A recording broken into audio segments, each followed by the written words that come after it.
Mañana les invito a que se pongan de pie. Damos gracias a Dios por un día más de vida que el Señor nos da, amén.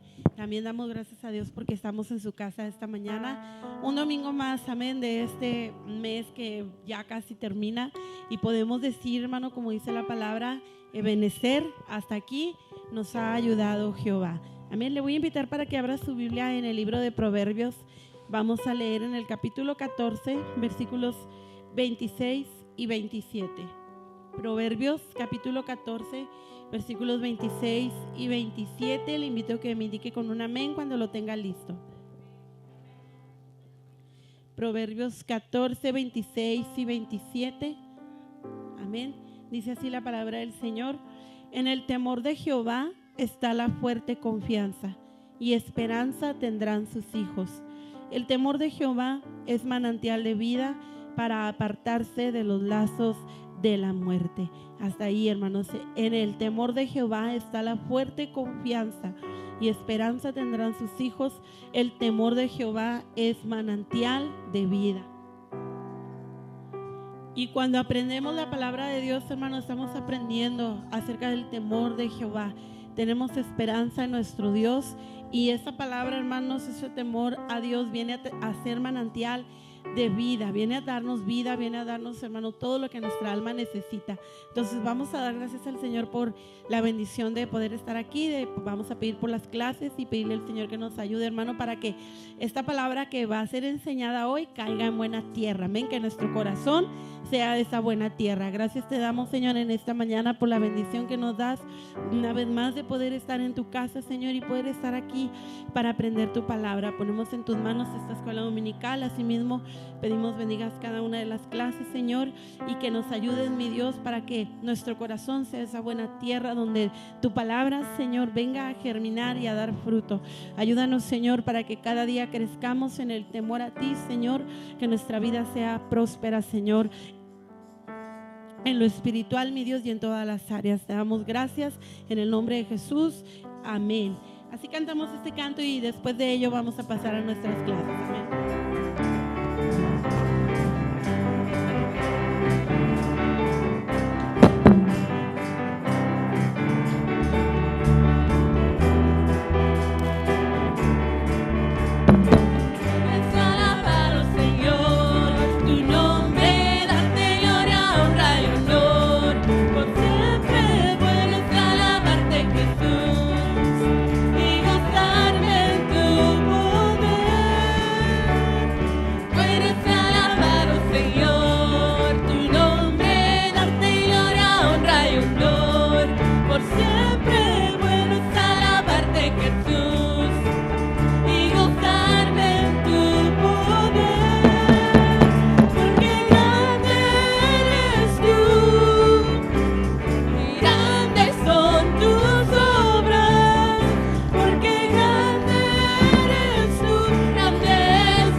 grande es el Señor. Así, hermano, puede ocupar su lugar y vamos a pasar a nuestras clases.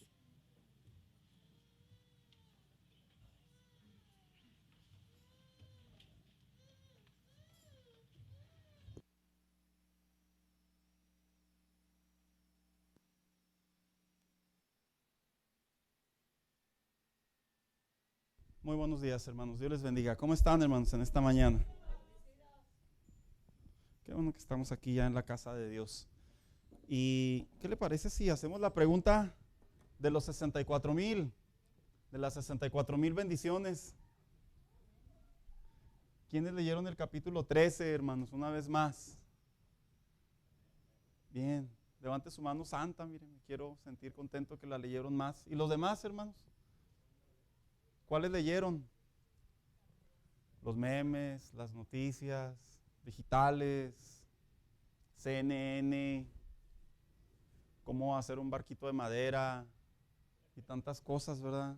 Cómo abrir una soda botella con los dientes y tantas cosas que nos da hoy en día la tecnología, que sinceramente, hermanos, hay que medir nuestros tiempos. Pero en fin, vamos a dar inicio a nuestra clase en esta mañana, hermanos.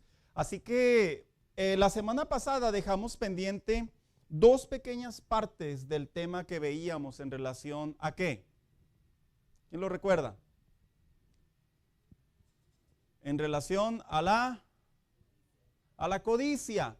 Y esta semana vamos a finalizar precisamente esta parte que nos quedamos, la parte histórica, y entramos en la parte de aplicación a la vida del creyente, en donde desarrollábamos cómo es que la codicia es ese deseo excesivo.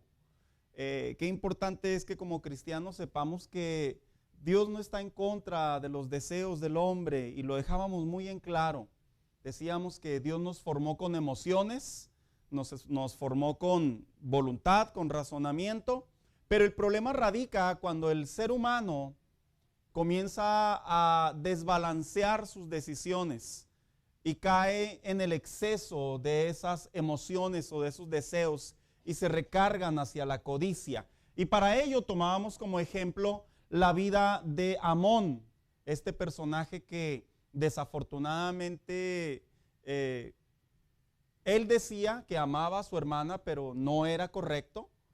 Pero en realidad lo que el escritor quería decir era otra posición, la deseaba, era algo que se desbalanceó en su vida. Y veíamos cómo es que en esa manera en que su primo lo malaconseja y lo lleva y hace esto y le pone una coartada y termina abusando sexualmente de ella, se consume el acto y nos quedábamos en esa parte, cómo es que el hombre cuando no está bien situado en su relación con Dios, el Hijo de Dios, debe saber que puede haber consecuencias. Esta semana, aunque vamos a finalizar esos dos pequeños puntos que dejamos pendientes, la clase de ahora se titula La venganza, porque la segunda parte de este capítulo nos habla de cómo es que el hermano de ellos o el medio hermano de ellos, ¿cómo se llamaba? Absalón, el otro hijo del rey. ¿Cómo es que Absalón, si usted prestó con atención, cuánto tiempo tardó Absalón para formular su venganza? ¿Sí leyó el capítulo? Ahí lo tuvo que haber leído. ¿Me pregunta o me afirma, hermano? ¿Cuánto? ¿Me pregunta o me afirma? ¿Se la rifa? ¿Alguien le quiere ayudar a la hermana? ¿Amor y paz o significa 2, hermano? 2 años para formular una venganza. ¿Se tardará tanto tiempo para formular una venganza, hermanos? ¿No lo cree? ¿Y las novelas qué? ¿No cuentan o qué? Las venganzas se formulan, dicen que es como un plato de cangrejo frío, ¿verdad? Que se disfruta, algo así va el dicho, ahorita se los digo bien. El caso está que vamos a ver esa parte de cómo es que Absalón sí termina tomando venganza, y esa venganza tenía que ver con dar muerte.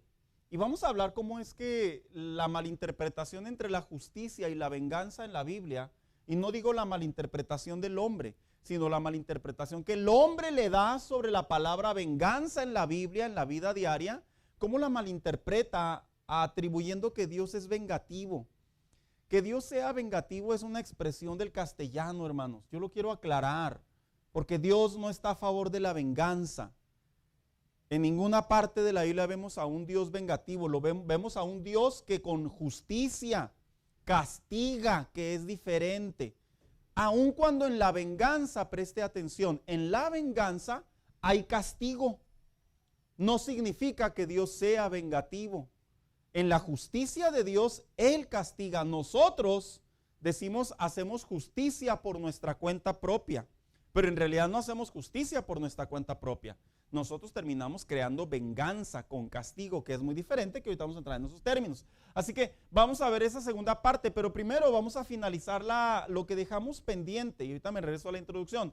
Y dice, veíamos la semana pasada los hijos de David y su sobrino. En el escenario del capítulo 13 era Amón, Absalón, ¿y cómo se llamaba el otro? Nabal, era el otro.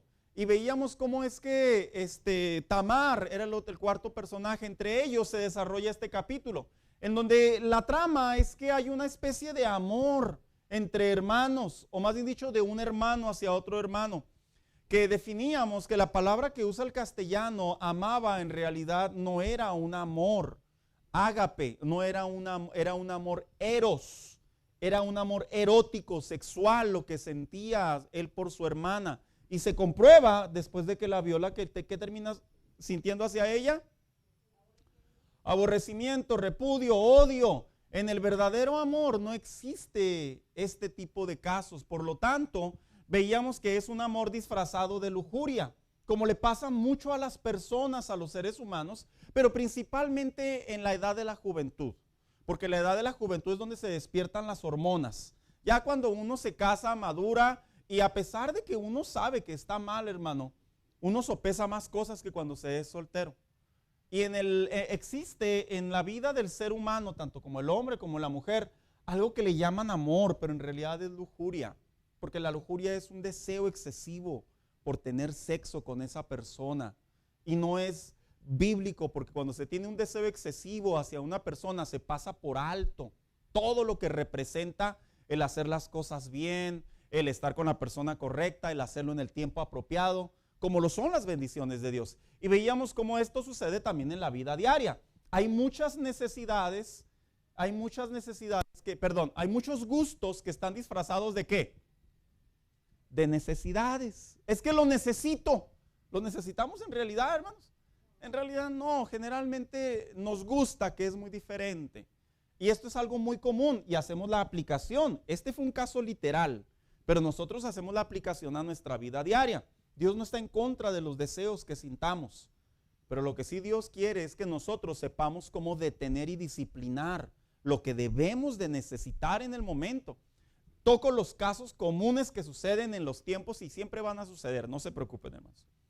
Cuando las personas están en una etapa de la juventud, ¿qué quieren? ¿Gustos o necesidades? Es común, a todos nos pasó, también pasamos por la juventud. Y nosotros pensábamos y decíamos, es que lo necesito. Y lo que decía el papá, ay, mi hijo, usted lo que pasa es que usted lo quiere. Entonces veíamos cómo la codicia no solo tiene que ver con el área sexual. Este capítulo sí lo deja en claro, sino que la codicia también tiene que ver con los deseos excesivos hacia otras cosas, entre ellas principalmente materiales. Así que veíamos también el mal consejo de Jonadab, dije Nabad, es Jonadab, como este primo le da un mal consejo, y hablábamos brevemente, ¿verdad? Que sí tenemos familiares, hermanos, no lo podemos negar, que nos dan malos consejos, hermanos, ¿verdad? Lo digo con dolor, no debería. Dijo alguien por ahí, es que siempre hay un tío que es bien suave. Aguas con esos tíos suaves. Aguas. ¿Qué tiene, mijo? Aquí no está su papá. Yo sí lo dejo. Yo lo estoy cuidando. Aguas, sobrinos. Tengan mucho cuidado. Siempre hay primos tremendones. Gente, ándale, vamos para allá, hombre. ¿A poco nunca has hecho esto? ¿Nunca te ha gustado hacer esto? Cuidado. Jonadab era ese primo tóxico, ¿verdad? Que le abrió los ojos a su primo y le dijo, hazte el enfermo y dile a tu papá que te mande a tu hermana. Y ahí, qué difícil, ¿verdad, hermano? Si lo veíamos como Jonadab, los malos consejos de los amigos, terminó haciendo esto, y posteriormente surgía la pregunta, ¿es pecado desear? Y decíamos que no, hermanos. No es pecado desear. Es una emoción que está dentro de nosotros, pero que sí debemos de aprender a disciplinar. Y aquí antes de entrar en ello, quiero decir lo siguiente. Hermanos, nunca es tarde para disciplinar nuestros deseos. Alguien diría por ahí, no, pues yo ya, Pastor Chango viejo, ¿qué va a andar aprendiendo maroma nueva? Siempre hay la posibilidad de disciplinar nuestros deseos. No, es que su abuelo era Gastón, el papá era Gastón, pues yo también debo de ser Gastón. No, discipline ese deseo o ese placer, ¿verdad? Que no necesariamente tiene que ser sexual. Hay cosas que son placenteras en el buen contexto de la palabra. Entonces, por ejemplo, hay personas que les gusta viajar mucho, hermanos. ¿Sí sabía ello? Y se meten unas deudotas. Pero dicen, la de crédito paga. Al cabo, si me muero no me van a cobrar. Hay personas que les gustan mucho los restaurantes. Para eso trabajo, sí, pero desmedidamente afectamos nuestra economía. Hay personas que les gusta mucho la televisión. Ese es un deseo excesivo. Y ese deseo excesivo es un pecado, es ocio, se convierte en ocio. Y lamentablemente ese ocio generalmente es un vicio y se termina convirtiendo en otras cosas a través de ese pecado. Entonces, hay que tener cuidado. Dios no está en contra de los deseos, pero sí hay que saberlos cómo disciplinar. Muchachos, jóvenes, adolescentes, van a tener muchos deseos cuando vean a sus amiguitos, compañeros de escuela, que tengan buena posición económica, que traigan mejores cosas materialmente hablando, que les platiquen que hacen ciertas cosas y ustedes se quedan así como que ¿yo qué? Como dijo alguien por ahí, ¿a dónde vas a ir este verano? No, yo voy a ir a Canadá. Y tú, no, yo voy a ir a Walmart, ¿verdad? No importa, no es malo desear, pero el problema radica cuando se desmide. Muchachos, ustedes principalmente, ordenen su vida en esta área tan especial. Piensen qué necesitan, disfruten sus tiempos, su dinero, sus decisiones, disfrútenla. Es hermoso disfrutar de manera disciplinada nuestros buenos deseos. Amén, hermanos, ¿o no amén? Y mira, muchos de esos amenes vienen de experiencias malas, ¿verdad, hermanos? Vienen de experiencias malas. Así que cuidado, y nosotros ya grandes, ¿verdad, hermanos? Nunca es tarde para caer en el buena disciplina de disciplinar. Dice por aquí, entonces, ¿cómo quitarme esos malos deseos? No, pastor, es que yo, mire, yo no puedo. No, sí puedes. Hay que empezar, gracias, ¿verdad? Sí se puede. Aquí traigo brevemente. Este es un ejercicio diario que debemos de incluir en nuestra vida. 1, dice en primer lugar, aquí lo leo en mi iPad, dice, la mente es un lugar al que debemos guardar. De hecho, todo se origina en la mente. Entonces, esta mente, estas emociones, esta voluntad, esta soberanía que Dios nos ha dado como gozo, tienes que saber que se va a inclinar a uno de los dos lados. Pero a pesar de que generalmente se inclina, ayúdenme con los textos, hermanos. A pesar de que generalmente por naturaleza pecaminosa se inclina a lo indebido, generalmente, eso no significa que vamos a ser vencidos. Significa que hay que guardar, proteger. Es como los niños. Mire la analogía que le voy a hacer. Los niños en su inocencia, si usted los suelta, ¿qué va a hacer el niño? Se va a ir corriendo por su inocencia, porque todavía no procesa. Entonces, ¿qué hacemos los papás? Los andamos cuidando. Cuidemos nuestros pensamientos. Ese pensamiento no es de Dios. Debo de cuidarlo. ¿En qué sentido? Rechazarlo. Ese pensamiento es de mi carnota, que me gusta eso. Entonces hay que saber proteger para posteriormente tomar una decisión. Proverbios 4:23.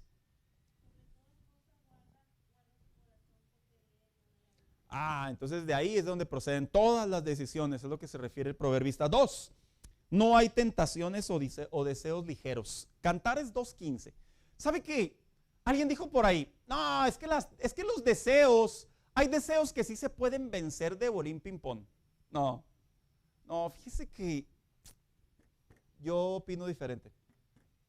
De hecho, los deseos más pequeños son los que terminan haciendo terribles cosas. Y de hecho es bíblico. Cantares 2:15.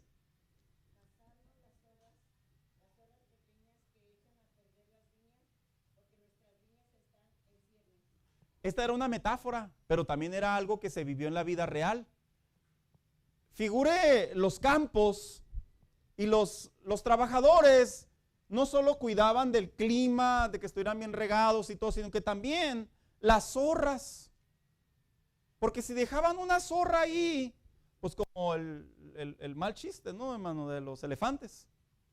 Si no les hace nada, van a llamar a otras zorras y las pequeñas zorras terminan echando a perder los viñedos, las flores, los campos. Entonces, no hay tentaciones ligeras ni deseos ligeros cuando no están bien cimentados en Dios, hermanos. No hay tentaciones pequeñas, hermanos. Así como, no, toda tentación es peligro. Toda, a ver.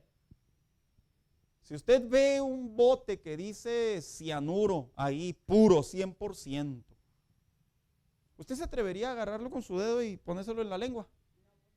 ¿Por qué no? Pero ¿cuál es la diferencia entre una botella de medio litro y una con el dedo? ¿Por qué no? Usted si viera un bote de fango ahí, de agua sucia, lamosa, y ve en el piso fango sucio, lamoso, ¿usted se tomaría la botella? No, pero con el dedo usted agarraría así como si fuera pastel. ¿Pasaría así? ¿Por qué no? Entonces no hay que subestimar ni las tentaciones, ni los deseos que no provienen de Dios. No hay que subestimarlos, hermanos. Grandes o chicos, así nos quitamos los malos deseos. 3, tener la oración como una fuente de fortaleza. No, es que yo sí puedo con esto. Yo puedo con esto. En realidad, ¿qué dijo Jesús? Sin mí. Esa frase que dijo Cristo no solo aplica a lo que representa la necesidad del hombre de Dios, su salvación, sino también aplica dentro del cristianismo. No hay cristianos lo suficientemente fuertes para vencer tentaciones, ni pruebas, ni luchas, ni adversidades, hermanos. Todo lo debemos a Él y lo dependemos de Él. Eso es lo que nos habla de la dependencia de Dios en todo momento. Por lo tanto, para quitarnos los malos deseos, también es necesario orar. ¿Quién tiene por ahí Mateo 26:41?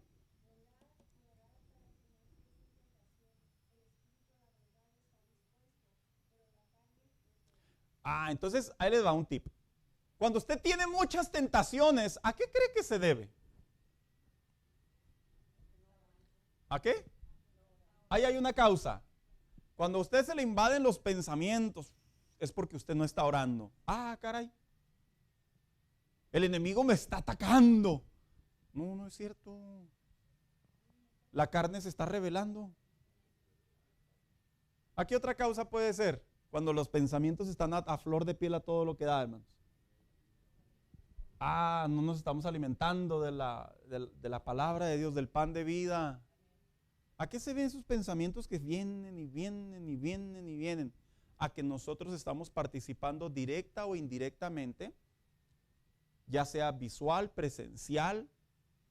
¿Con qué cree?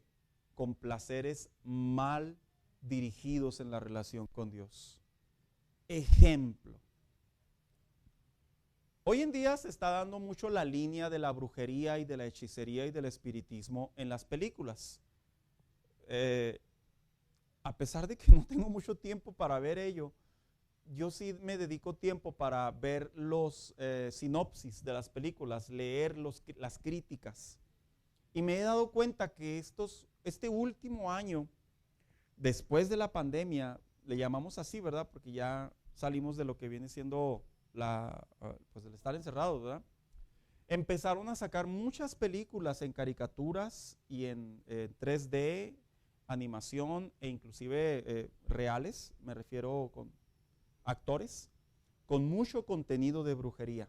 Miren, los muchachos cuando tienen miedo en sus casas, cuando los muchachos no pueden dormir, cuando los muchachos cierran los ojos y ven demonios, cuando los muchachos, todas esas tendencias que están experimentando principalmente la juventud, es porque les gusta ver esos contenidos. Les gusta. Y nosotros como padres debemos de ser cautelosos que no lo hagan. Porque si queremos ejercitar nuestra mente para quitarnos los malos deseos, los malos placeres y todo ello, hermano, debemos de ser cautelosos. Así que dice por ahí Jeremías 17:9, reconocer la fuerza de nuestros pensamientos.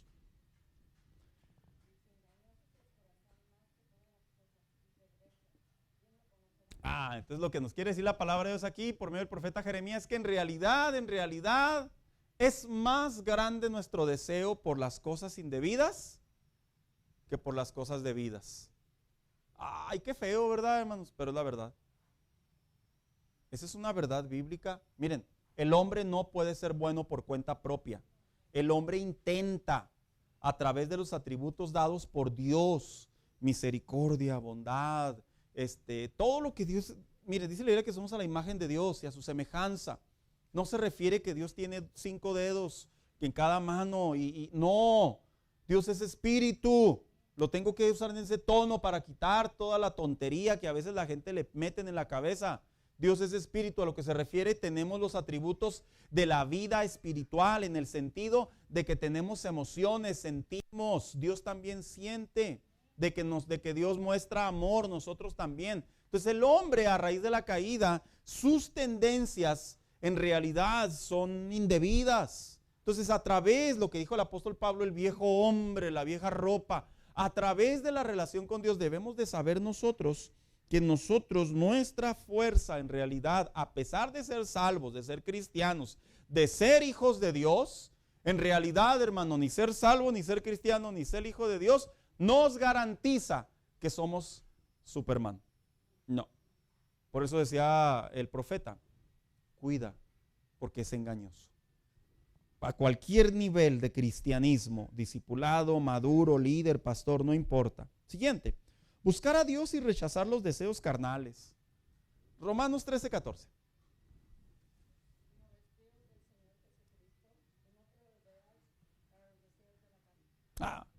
Rechazar los buenos deseos.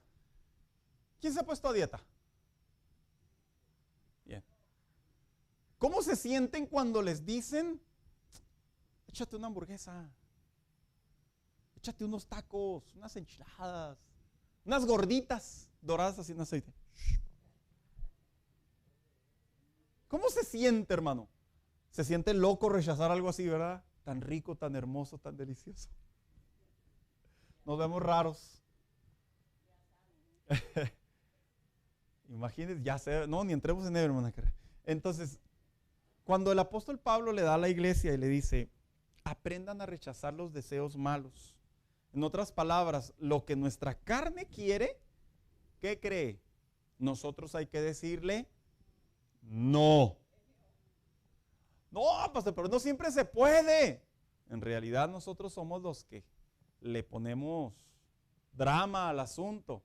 Es cierto y hay que reconocer, hay ocasiones, como dijo el apóstol Pablo, lo que no quiere hacer nuestra mano derecha, lo termina haciendo nuestra mano izquierda. En otras palabras, es una lucha, pero eso no justifica el hecho de que para quitarnos los malos deseos, debemos de aprender a decir no. Siguiente, dejar de pensar en el pasado y abrazar una vida santa. Efesios 4, 22 y 32, esto es muy cierto. ¿Quién lo tiene?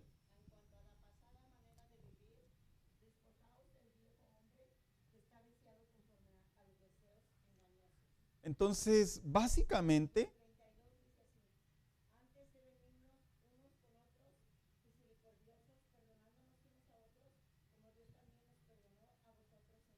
o sea, en otras palabras, si antes usted era de mecha corta, ya no puede ser de mecha corta.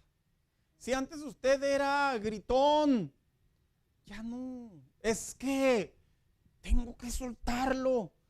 Suéltelo aventándose unos tacos para su enemigo mejor, ¿verdad? No. Entonces, ¿dónde queda lo que dice la Biblia en Proverbios y lo que dice en el Nuevo Testamento? Dice, si tu enemigo tiene necesidad, dale algo. ¿Y luego qué terminarás echando sobre de él? Ascuas. En otras palabras, le vas a causar vergüenza, que sienta vergüenza bajo su conciencia. Y es bíblico. No. Yo desde que antes de venir a Cristo, yo tenía esto y con esto me voy a morir. Bueno, si se muere, quién sabe para dónde se va. Porque la Biblia habla que cuando una persona es salva debemos de practicar la vida santa. O sea, la vida apartada, dedicada, consagrada para Dios. Nada del pasado puede venir sobre nosotros y me refiero a lo indebido. Así que entramos ahora en esta parte, hermanos. Ahora sí, lo que viene diciendo aquí, ¿verdad? Vamos a esta parte en donde Tamar es engañada y va con su hermano y le dice a Absalón, ¿qué te pasó? No, pues mi hermano hizo esto que no debería. Y ahí Absalón, ¿verdad? Todo apunta a que Absalón comienza a planear una manera de poder hacer justicia. Así que la venganza, el dolor desmedido. La venganza es una emoción que se origina a causa de algún daño que recibimos, ya sea emocional, laboral o económico, en donde nuestro sentido de respuesta generalmente es castigar o que la otra persona sienta lo que yo siento. La frase es célebre, no más que sienta lo que yo sentí, eso es venganza. Y si es posible, mayor, pues que le duela más que lo que me dolió a mí. Donde es originada por un rencor. En realidad la venganza, hermano, es producida por un rencor al no perdonar. Dejemos algo en claro. Esto no significa que no debamos pagar por nuestras culpas. El sentimiento de venganza generalmente va más allá de un castigo. Se dirige a un desmedido dolor que la otra persona deba de pagar. O sea, en otras palabras, lo que hizo Absalón fue una venganza. Dice, aquí empiezo. Una vez que Tamar lleva el plato de comida a su hermano, dice la historia, por fuerza la comienza a asear, la desnudó. A lo que ella le pide que se detenga, ya que al hacerlo esto va en contra de la ley de Israel, la cual Moisés prohibió por mandato de Dios, que de hecho ahorita vamos a hablar acerca del Levítico 18, el casamiento entre hermanos, pidiendo que se detuviera, ya que esto sería deshonra. Él terminó cumpliendo su deseo carnal, a lo que después la corrió de la casa por medio de un siervo y pasó a aborrecerla una vez que terminó su intención. ¿Sabe que hay dos males que se ven mucho últimamente en esta sociedad? Uno, se está levantando un egoísmo, hermano, impresionante, disfrazado de respétame, pero en realidad es un egoísmo. En otras palabras, no te metas con mi vida, déjame hacer lo que yo quiero. En donde la sociedad cada día está rompiendo los límites de la moral, que bíblicamente están desafiando a Dios, y no solo desafiando a Dios, sino lo han llevado a una escala mucho más elevada que aún falta más. Y dos, otro de los grandes males que se están viviendo en los últimos años es la revolución sexual. Desde los 70s, hermano Daniel, corríjame, viene la lucha del aborto. Desde los 70s viene la lucha del aborto. Ahorita que se acabó de aprobar que cada estado juzgue la manera en la que va a legislar el asunto del aborto, las noticias dicen que se han desatado una serie de eventos en donde las mujeres han ido a lugares pro aborto, o sea, lugares en donde en vez de abortar les dan consejería. Se han parado en iglesias ya. En estos estados no, porque son más anglos, lo hacen, donde hay más liberalismo. Y están haciendo muchos desastres, porque ellos dicen, déjame y respeta mi vida. Esto tiene que ver con el egoísmo, que no quieren respetar límites. Y dos, la revolución sexual. La revolución sexual viene siendo toda aberración que se pueda dar entre dos personas, o animales, o combinados. Hermanos, lo que va a seguir y lo que voy a decir ahorita, usted lo va a ver tiempo después. No soy profeta ni hablo como profeta, pero sí leo, tanto como la Biblia como lo que sucede en la vida real. Toda esta revolución sexual que se está promoviendo va a terminar en desatar una legislación en donde entre hermanos va a ser legal casarse. Padres con hijos va a ser legal casarse. Padres o hermanos o hijos con tíos, con primos, va a ser legal. Es lo que se le conoce la revolución sexual que va a entrar. ¿Esto lo leí? No lo leí. Esto lo encontré en la Biblia, que son pecados que van creando intensidad. Esto se aprende a través de los devocionales y los estudios, cuando esto no tiene nada que ver que vio un youtuber, dijo nada, no, se lo digo abiertamente, no estoy copiándole a nadie, es que esto va a suceder. esto que estaba sucediendo aquí ya sucedía en otras costumbres paganas. En el paganismo esto era válido. ¿Y por qué era válido? ¿Por qué lo sabemos? Porque la manera en la que le responde Tamar a su hermano, déjame, me vas a deshonrar. En Israel la ley mosaica lo prohíbe, lo cual significa que en cualquier otra ley fuera de la ley de Dios era válido. Cuando Dios sacó a su pueblo del desierto y les dio leyes, los mandamientos, la ley mosaica, a través de Moisés, en Levítico 18, 17 y 18 dejó detalladamente: tú no te puedes casar con tu hermana. Hombre, papá, no te puedes casar con tu hija. Primo, no te puedes casar con tu tía. Hermano, no te puedes casar con tu cuñada. Yerno, no te puedes casar con tu nuera. Nuera, no te puedes casar con tu sobrino. Y Dios se los estableció. ¿Por qué cree que Dios se los estableció? Léalo, Levítico 17 y 18. No estoy hablando tonterías. ¿Sabe por qué Dios se los prohibió?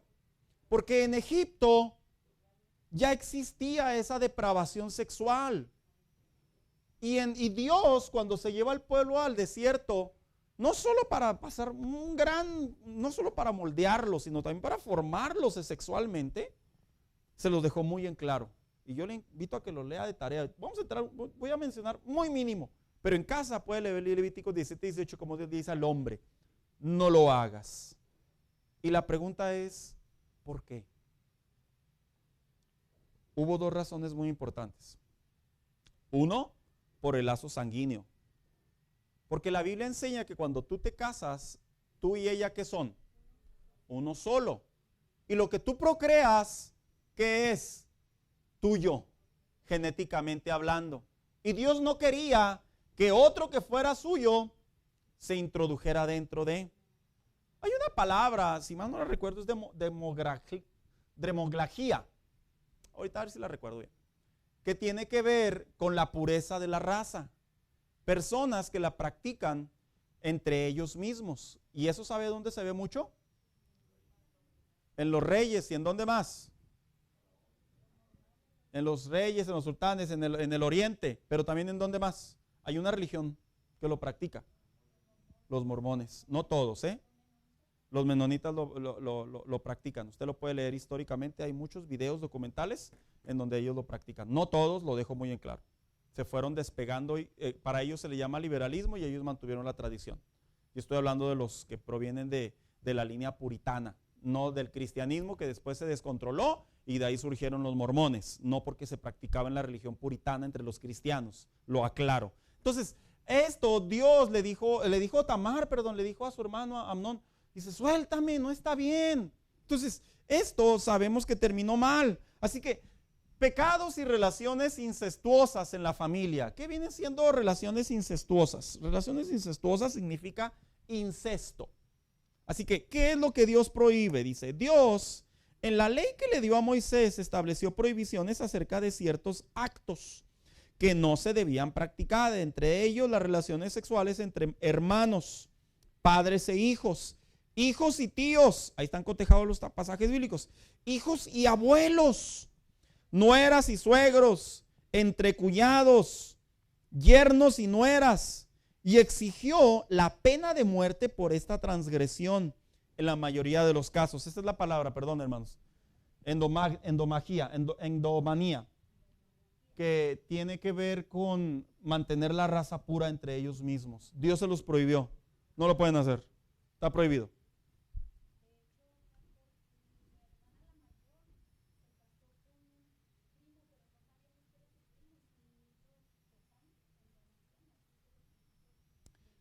Yo voy a hacer una aclaración aquí que no la iba a mencionar, pero usted tomó un ejemplo. He escuchado predicadores, maestros, más bien dicho, no predicadores, porque los predicadores no suelen estudiar mucho, perdón, lo digo, pero es la verdad. Se ve más en los maestros. He escuchado maestros y pastores que dicen que el casorio entre primos no está prohibido en la Biblia. Yo tengo mis reservas porque lo he escuchado de personas de renombre y populares, pero para mí sigue siendo relaciones incestuosas, porque son los hijos de los hijos. Entonces, sí existe. Yo no quiero decir que es un castigo divino, pero cuando uno estudia, uno se da cuenta que las relaciones incestuosas, tanto como por biológica, tanto como por emocional, no son permitidas. Biológica, porque afecta entre ellos la genética. Esto es un hecho que siempre se ha visto. 1. Y 2, porque el caso de las relaciones incestuosas, el hecho de saber que mi mamá se casó con su suegro, emocionalmente hablando, no, siempre va a haber discordia. Entonces, esas dos razones es lo que he leído que algunos estudiosos asumen que no es permitido. Aparte que bíblicamente, por la sangre, que se unen juntos, son una sola carne, etcétera, etcétera. No es mi clase, pero sí lo tomo, por el cual Tamar le dijo a su hermano. Entonces, por esa razón es que le dijo la ley mosaica, dándole a entender, Dios no quiere. Yo sé que hay muchos dichos, a la prima se le arrima y un montón de cosas, pero no. Es común que entre primos se vayan los dos a un cuarto y no le veamos nada de malo. Estoy en lo correcto, hermanos. No lo veamos, no nos pasa nada indebido. Pero si tú convives con tus primos, no está por demás recordártelo. Cuídate, por favor. Cuídate. Berta. Perdón, Betty.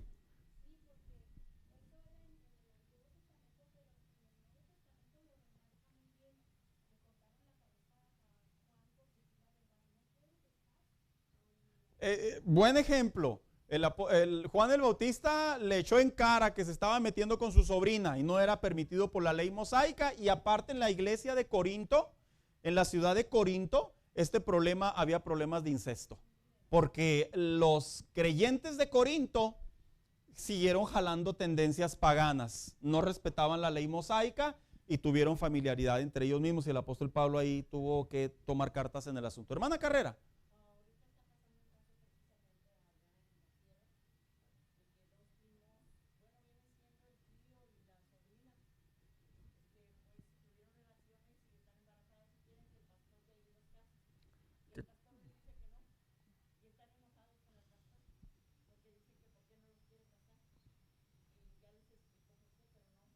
Bueno, ya que no entiendan, no es asunto del pastor. El pastor hace su deber. Bien. Entonces dice aquí abajo, ¿verdad? Y exigió la pena capital, la pena de muerte por esta transgresión en la mayoría de los casos, que es la endogamia. Dice, en donde el castigo era llevar su iniquidad sin hijos. ¿Sabe qué? Brevemente lo explico. Había casos en donde Dios decía que mueran, pero había otros casos en donde Dios decía que no mueran. Sí había casos, hermanos. ¿Por qué? Porque cuando dice aquí donde el castigo era llevar su iniquidad y sus hijos, era una manera de mostrarle a las personas los problemas que iban a cargar por cometer tales fechorías. Y porque los hijos no tenían que pagar la culpa. Por esa razón es que Dios en algunas ocasiones, solo en 2.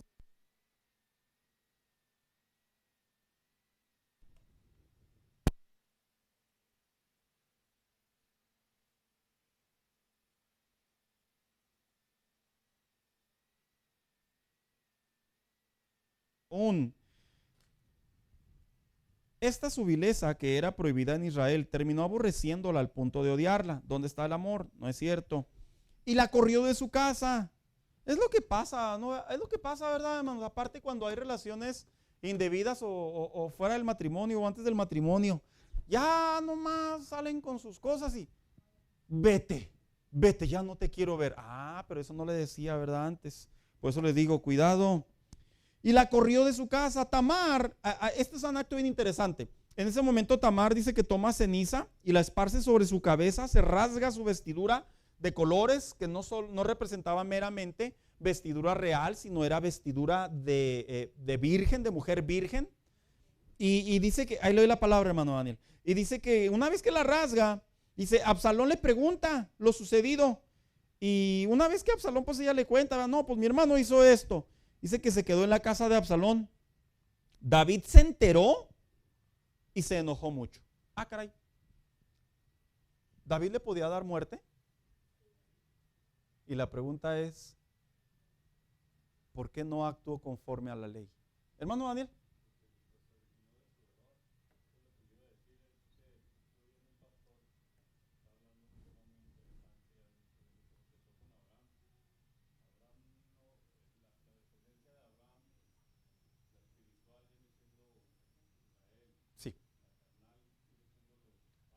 Los ismaelitas.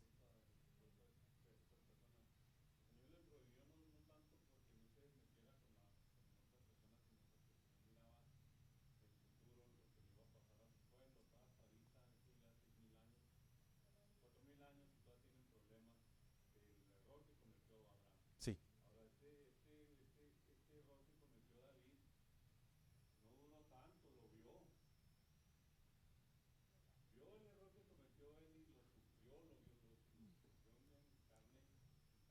Habrá espada en tu casa.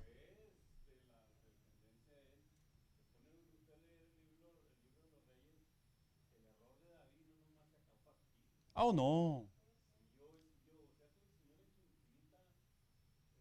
Misericordia, sabiduría.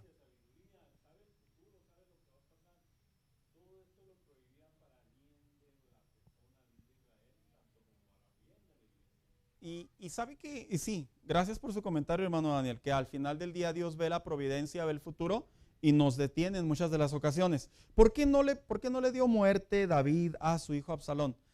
Algunos comentaristas dicen que la razón principal era porque Amnón era el hijo mayor de David. ¿Y qué representaba Amnón para David? Quien iba a ocupar el trono. Entonces David no le dio muerte porque básicamente le iba a dar muerte al heredero al trono. Amnón le iba a dar muerte al trono. Él tenía toda la ley para hacerlo, pero fue un error haber mantenido la respuesta así. En fin, entonces dice aquí, ¿verdad? Dice, una vez que pasa esto, dice, Absalón aborrece a su hermano por esta causa. Y así es donde comienza a preparar su venganza sobre su hermano. Preguntábamos ahorita, ¿verdad? Que ¿desde cuándo llegó el deseo de venganza? Desde que se enteró.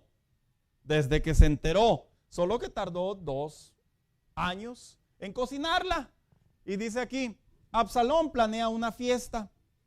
Pasados 2 años, todo el tiempo que tardó, Absalón invita a su padre a que visite su provincia. A lo que el rey se niega. David le dice, no, somos muchos, mira, no quiero causarte molestias. Bueno, papá, pues si no puedes ir tú, pues que vengan mis hermanos. Dice, a lo que él le pide que vaya su hermano Amnón, el mayor. Una vez que estaban en la fiesta, Absalón le da órdenes a sus criados, ahí lo dice la Biblia. Dice que una vez que su hermano esté ebrio, él muera, voy a decir ciertas palabras, ustedes vayan y maten a mi hermano, yo voy a cuidarlos, yo los voy a proteger. A lo que así fue hecho. Y los demás hijos de David, dice, huyen del lugar que se trataba. Así, una vez que así fue hecho, dice, y los demás hijos de David huyen del lugar pensando que se trataba de muerte a los hijos del rey, que era traición. Dice, todo esto en realidad era una simple venganza que tomó tiempo llevarse a cabo. Absalón no tenía la intención de matar a sus hermanos. Absalón solamente quería vengarse de su hermano Amnón. Era todo.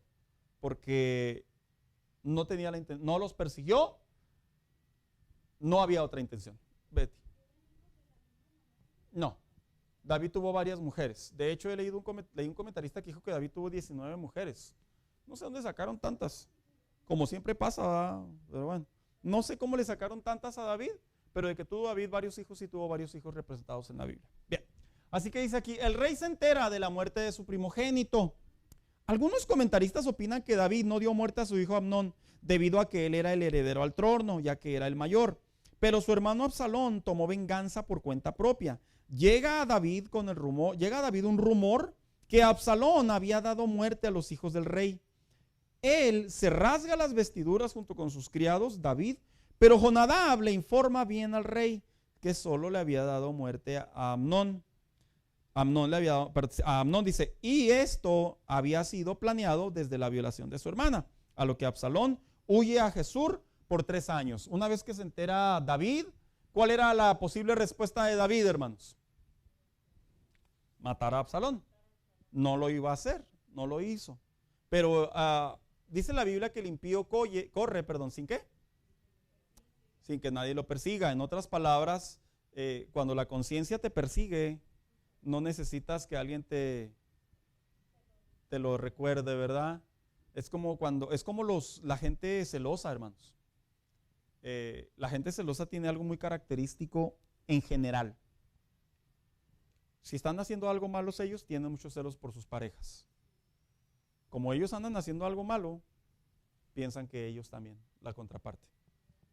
Absalón pensó que su padre lo iba a matar, porque conocía la historia de su padre, que su padre era un hombre de guerra, sanguinario, y que amaba a Dios, y que podía aplicar la ley. Así que huye, y se va por 3 años, que eso lo vamos a ver ya la semana que entra. El punto aquí es la Biblia o la venganza y la Biblia. En realidad la palabra venganza en la Biblia es traducida como revancha o desquite. La idea principal es castigo en sí.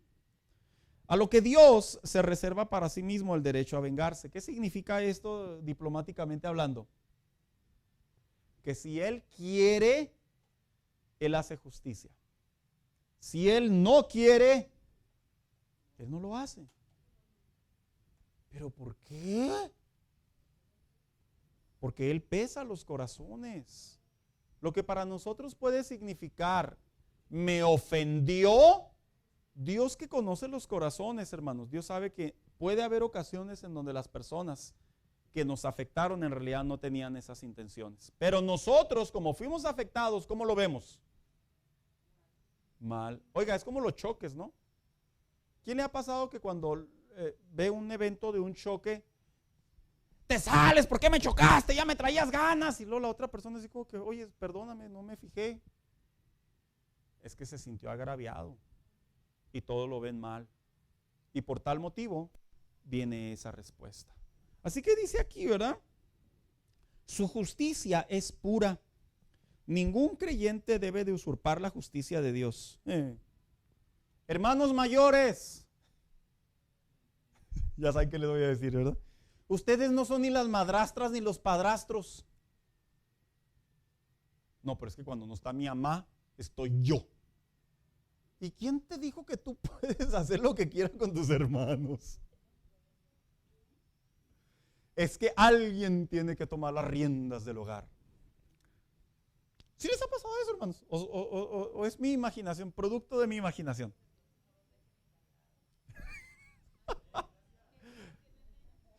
Berta, tú dices eso porque nomás tienes uno. Estoy hablando de situaciones o eventos que suceden en ocasiones.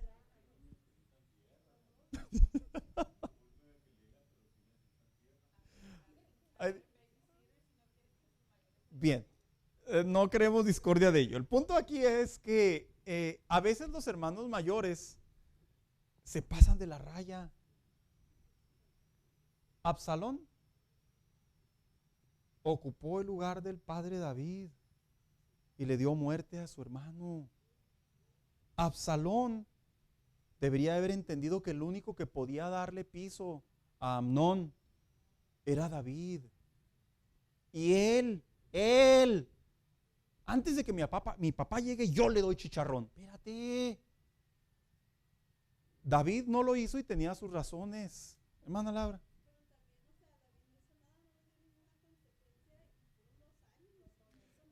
Gracias, qué bueno que se abre la imaginación. ¿En dónde está David? Así como las novelas, ¿la viste el viernes? Mira, le dijo que no. Bien, qué bueno que se abre la imaginación. Gracias, hermana Laura. Ojalá a los demás también se nos despierte más ese sentido. ¿Qué hizo David durante esos 2 años? La Biblia no registra nada. No vamos a hacer una serie, ¿verdad? Ni un episodio de esos 2 años. Pero la Biblia no registra nada, pero lo que sí podemos intuir conforme a la palabra de Dios es que en realidad David ya se le había profetizado que iba a haber espada en su casa. En otras palabras, no solo iba a haber discordia, iba a haber muerte. Y no meramente provocada por él, provocada entre ellos mismos. Su propia sangre, los suyos. Y no solo ello, sino que en ningún momento se le profetizó que él debía de hacer justicia con sus propias manos. Hermanos, si David le perdonó la vida a Saúl en 2 ocasiones, que lo mataba, para David la venganza no era parte de su vida, no era parte, hermana Laura. Hay ocasiones, hermana Laura, y a todos, vamos a ser objetivos, en donde podemos hacer justicia legalmente. Pero ¿a quién no le ha pasado que aplicamos misericordia? Vamos a poner un ejemplo. Un ejemplo, ¿ah? El vecino, el que vive a su lado. Su perro entró, el del vecino, y le mordió las flores. Se las comió. Legalmente usted puede hablarle a protección de animales, y usted la puede acusar y la puede hacer que le pague. ¿Esto es lo correcto o no? Pero a pesar de que eso es legal y justo, usted puede tomar la opción también de decir, vecina, pues sea más precavida, mire, voy a tener que volver a arreglar todo. Nos arreglamos entre usted y yo, vecina, mire, yo le compro unas flores y yo vengo a ayudarle a plantarlas. Esos son casos muy particulares que usted no está pecando si usted aplica justicia, pero tampoco está pecando si aplica misericordia. Acá y luego acá. Betty. Ajá. Eso es algo muy cierto, hermanos. David al final del día sabía que la justicia provenía del cielo. ¡Qué duro! ¡Qué duro! Yo me encuentro y veo un panorama muy desgarrador, hermanos. Veo a David en una posición muy dolorosa. Los dos son mis hijos. Los tres. La afectada, el que murió y el que lo mató. Los tres son míos. Híjole, hermanos, no quisiera que entramos en un panorama vivo así, ¿verdad? Con tres hijos nuestros. Sería algo muy terrible. Hermano Daniel.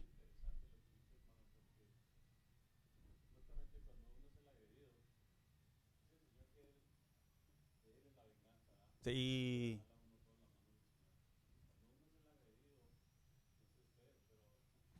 No, a todos.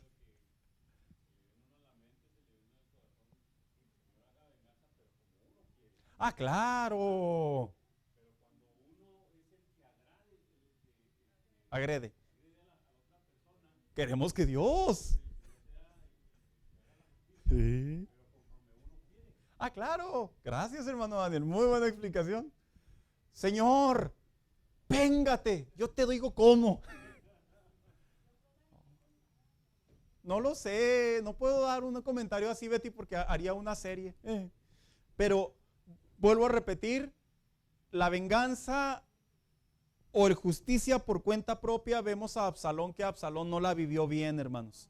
David, su desobediencia pagó consecuencias, pero Absalón, más adelante vamos a ver en cómo cerró su vida. Así que dice aquí, ¿verdad? Dice, y su justicia es pura, ningún creyente debe usurpar la autoridad de Dios, a lo que debemos dejar que Él juzgue rectamente y traiga su castigo contra sus enemigos, a su placer. Muchachos, si tu hermano se toma la Coca-Cola, papás, ¿a poco no se agarran del chongo por una rebanada de pastel, media hamburguesa fría ahí en el refri de 3 días atrás?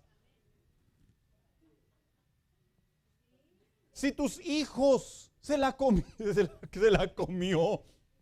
y el otro te sales, eres un abusón, un mantenido, por eso no vives bien. Hermanos, no los deje que entre ellos dos se descarnen. Tranquilos. No causen un problema por un pedazo de hamburguesa, por favor. Tú no te vuelvas a comer la hamburguesa de tu hermano y tú perdona a tu hermano, por favor. ¿Sabe por qué le digo esto? Porque si nosotros no frenamos esas tendencias a esa edad, cuando ellos entren en la edad de la adultez, mire, hermano, por $100 se van a dejar de hablar. Por un carro que le poncharon la llanta, se van a dejar de hablar. Por eso es tan importante frenar esas tendencias. Así que vemos, David no hizo nada y obviamente hubo consecuencias catastróficas. Así que dice aquí, ¿verdad? Dice, Dios no le da al hombre el derecho de hacerlo por cuenta propia. Solo hubo 2 casos en la Biblia, hermanos. Así que no puede ser doctrina. Sí, un pueblo pagano fue en contra de Israel de manera injusta, como siempre, y Dios le dijo a Moisés, véngate. O sea, en otras palabras, ahora sí que Moisés tomó cartas en el asunto. Y 2, lo que se enseña en el Nuevo Testamento, la carta del apóstol Pedro, que le dice el apóstol Pedro a la iglesia, al final del día tenemos una justicia que es la que va a tomar cartas en el asunto, pero nosotros no. Qué duro, ¿verdad, hermanos? Así que la siguiente pregunta, ¿por qué yo no me debo de vengar, verdad? Voy a tomar aquí estos minutos, 2 minutos nomás. A pesar de que esta emoción es producida y bien saboreada, ¿verdad? Para algunos, por una injusticia o falta de justicia, ya sea terrenal o divina, como la llamamos en ocasiones, recordemos que Dios es el único que la puede ejecutar, hermanos. Yo le ayudo al Señor. No, no le ayudemos. No, Señor. No. Yo déjame esto a mí, Señor. Tú ahí ocúpate de otras cosas. No. La venganza trae rencor consigo, hermanos. 2. Sí se puede vencer el deseo de la venganza. Es que no se puede, pastor. Esto tiene que llegar a un arreglo. Sí, el arreglo es muestra misericordia. David lo hizo en 2 ocasiones. 3. Dios es el juez justo y perfecto. En otras palabras, lo que nosotros le llamamos es que el Señor no hizo nada. ¿Por qué dices que no hizo nada? Mira, ahí anda todavía caminando, tiene trabajo, no está enfermo, sus hijos están bien. ¿Qué esperabas? ¿Que sus hijos los atropellara el tren y que a él le cortaran una mano y que a su esposa le mocharan un pie? No. Él sabe cómo ocupar su justicia. Pues voy a apelar. No puede apelar. Dios llama a amar a nuestros enemigos. El golpe más duro, ¿verdad, hermanos? El golpe más duro. Claro.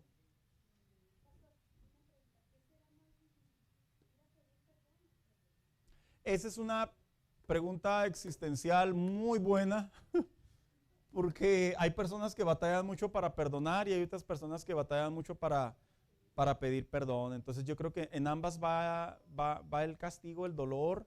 Así que lo más fácil es que cuando estemos en nuestro tiempo de oración con Dios, Señor, siempre mantén mi corazón humilde, mi corazón limpio delante de ti, para cuando vengan esas cosas, hermanos, poder amortiguar, ¿verdad?, la situación.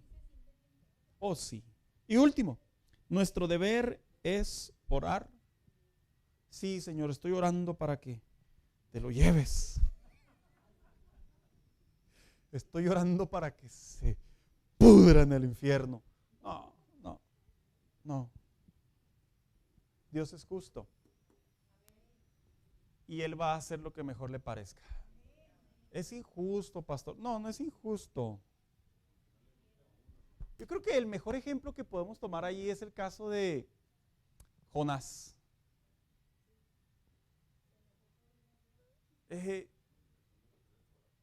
Hermano, ¿ustedes sabían que en un momento Nínive, históricamente hablando, fueron enemigos terribles de los judíos? Terribles. Se hace que Jonás, bajo la historia, Jonás no quería ir no solamente por ser paganos, sino por el dolor que históricamente habían causado a los hebreos, a los judíos, a Israel. O sea que Jonás se puso a pensar y tal vez dijo dentro de sí, o sea, nos hicieron tanto daño y luego los vas a perdonar. No, mejor que se mueran. Pero viene la respuesta de Dios. Ellos no saben juzgar ni entre esta mano ni entre esta mano. He ahí la misericordia de Dios, ¿verdad, hermanos? A veces esa gente que nos lastima, nos hiere, hermanos. Les digo una cosa en serio. No tienen ni idea lo que están haciendo. Y no solo ello, la Biblia también dice ahí de aquel que haga caer a uno de mis pequeños. O sea, dando a entender, mejor orar por ellos, Señor, apiádate en misericordia. Porque cuando Dios ve que se meten con uno de sus hijos, dice la Biblia, es mejor que agarres una soga, te la enrolles en el cuello y te avientes al mar con una piedra. Es una manera metafórica de decir, vas a recibir un mayor castigo que eso. Por eso es que cuando alguien le haga algo, en vez de sentir esa emoción, esa adrenalina, Dios va a tomar cartas. Voy a hacer lo que puedo hacer, pero Dios va a tomar cartas. Pues el juez no hizo suficiente, la corte no hizo suficiente, el jefe no hizo suficiente, la tienda no hizo suficiente. Déjeselo a Dios. ¿Usted ya hizo lo que le corresponde? Tan. Ay, qué duro, ¿no, hermanos? O tal vez no lo vamos a ver, fíjese qué buen punto. No lo vamos a ver tal vez. Pero lo importante aquí es guardar nuestro corazón. Vamos a ponernos de pie, hermanos. Ya me pasé 4 minutos. Vamos a darle gracias a Dios en esta mañana.